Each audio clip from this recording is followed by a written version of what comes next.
Hello everyone, নিয়ে চলে এসেছি আবারও একটা নতুন রেসিপি। আর এটা হচ্ছে চিকেন ফ্রাই।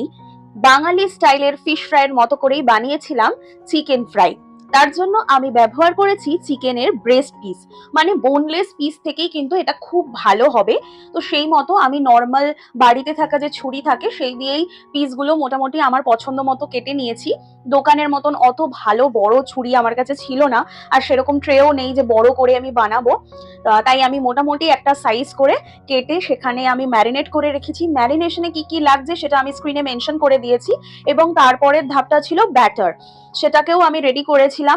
এবং এই ম্যারিনেশনটা না, ফার্স্ট ম্যারিনেশনটা মোটামুটি ওভারনাইট রাখলে খুব ভালো হয়। আমি ওই 5-6 ঘন্টা মতোই রেখেছিলাম। তারপরে আবার যে সেকেন্ড ব্যাটার ম্যারিনেশনটা ছিল সেটা আমি মোটামুটি 1.5 ঘন্টা মতন রেখেছিলাম। তারপর বিস্কুটের গুঁড়ো মাখিয়ে সেটাকে একটু শেপ করে তারপর সেটাকে সেট হওয়ার জন্য আমি আরো 1 ঘন্টা মতো ফ্রিজে রেখে দিয়েছিলাম। ফ্রিজার মোডেই রেখেছিলাম যাতে খুব সুন্দরভাবে আর খুব তাড়াতাড়ি এটা সেট হয়ে যায়। আর দেখতে হয়েছিল খুব সুন্দর, আর অনেকটা সময় ধরে ম্যারিনেট করার কারণে না খুব জুসি হয়েছিল খেতে। আর আমি কিন্তু কোটিংটা একটাই রেখেছি, তোমরা চাইলে ডাবল কোট করতে পারো, তবে আমার মনে হয় সেটা খুব বেশি মোটা কোটিং হয়ে যায়, সেটা আমার খুব একটা ভালো লাগে না। তাই জন্য আমি সিঙ্গেল কোটিং এ রেখেছিলাম।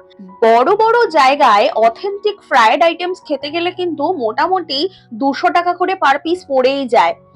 আর 3 জন মানুষের জন্য 600 টাকা দিয়ে খেয়ে আমার খুব একটা পোষায় না। তাই জন্য বাড়িতেই নিজের মন মতো আমি অনেকগুলো বানিয়ে নিয়েছিলাম এবং আমরা সবাই খুব আনন্দ করে খেয়েছিলাম। প্যানে আমি সাদা তেল গরম করেছি এবং লো টু মিডিয়াম ফ্লেমে এটাকে ভালো করে ভেজে নিয়েছি এপিট ওপিট করে। তারপর নর্মালি প্লেটে আমি সার্ভ করেছি। এখানে একটু কাসুন্দি দিলে খুব ভালো লাগতো, তবে কাসুন্দি ঘরে ছিল না, তাই আমি কেচাপ আর বিট নুন, চাট মশলা, পেঁয়াজ এই দিয়েই সার্ভ করেছিলাম। তোমরা কারা কারা আমার মতো এই ফিশ ফ্রাই বা চিকেন ফ্রাই ভালোবাসো অবশ্যই কমেন্ট করে জানিও। আশা করছি ব্লগটা তোমাদের ভালো লেগেছে। চলো আজকের মতো টাটা।